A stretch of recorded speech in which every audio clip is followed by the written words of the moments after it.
Sa olive tree? This one, 85 to 90,000. 85 to 90,000 dirhams. Yes. Wow. From where? From Spain. This olive tree is from Spain. Nice. How old is this tree? This one 220 years old. 220. Years old. That's why it's expensive. Yes. But 85,000. Yes. That's more than 1 million pesos.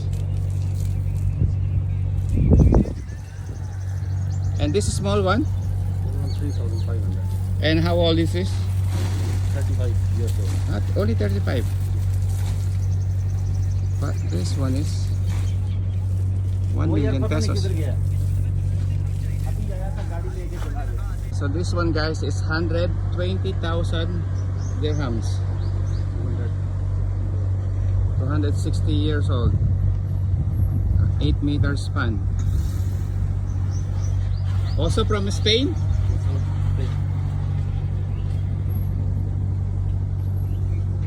That's a lot of money.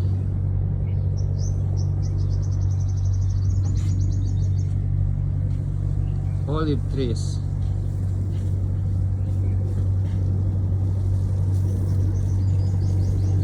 Olive tree, 120,000 dirhams. Bibili niyo ba?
Nakita ko dong olive tree.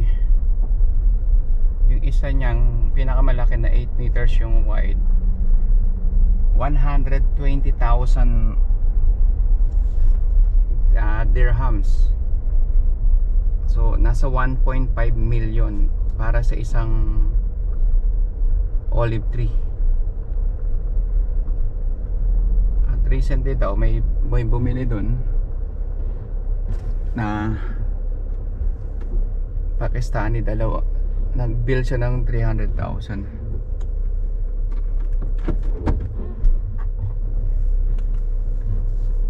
Balik tayo. Ito yung nasa harap natin. Ano to eh? Olive tree din yan. Tapos ano din, may mga edad-edad.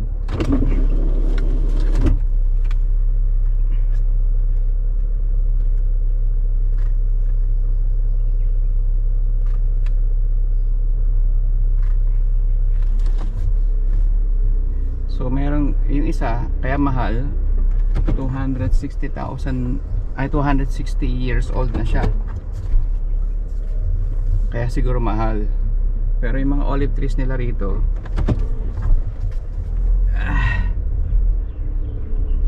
ano siya, more on display.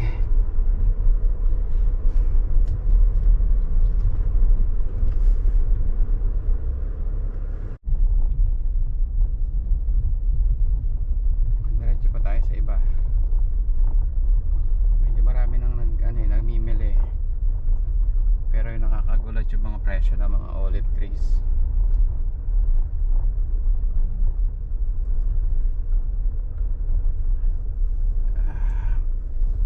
Yung mga olive trees nila mostly pang ano lang eh, pang garden. hindi siya pambunga.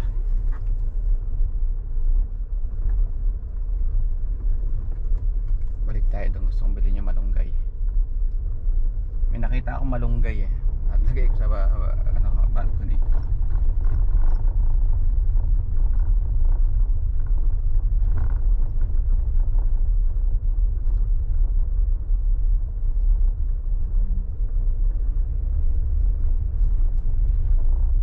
Mas mura yung mga bilihing ano dito eh, mga pambahay, indoor plants. Mas mura sila.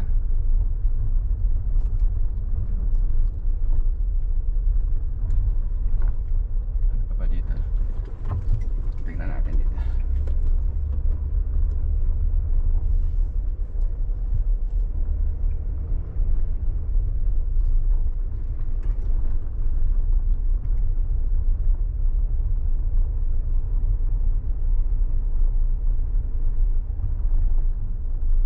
Ganun siya kalaki, pwede ka talaga pumasok sa loob. Dati kasi doon lang sa main road ako nakakakita.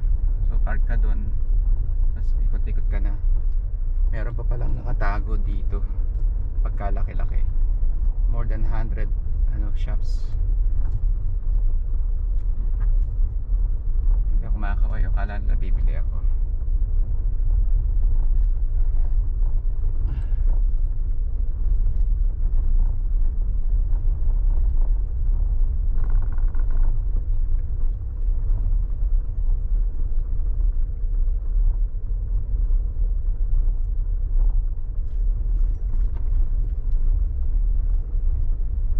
Kasama yung mga decors din eh. Hindi lang siya basta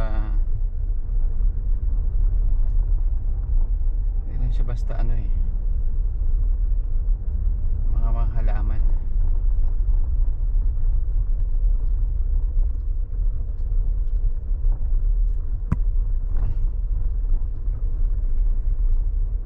May restaurant pa sa loob, pero mostly ano to eh, spicy.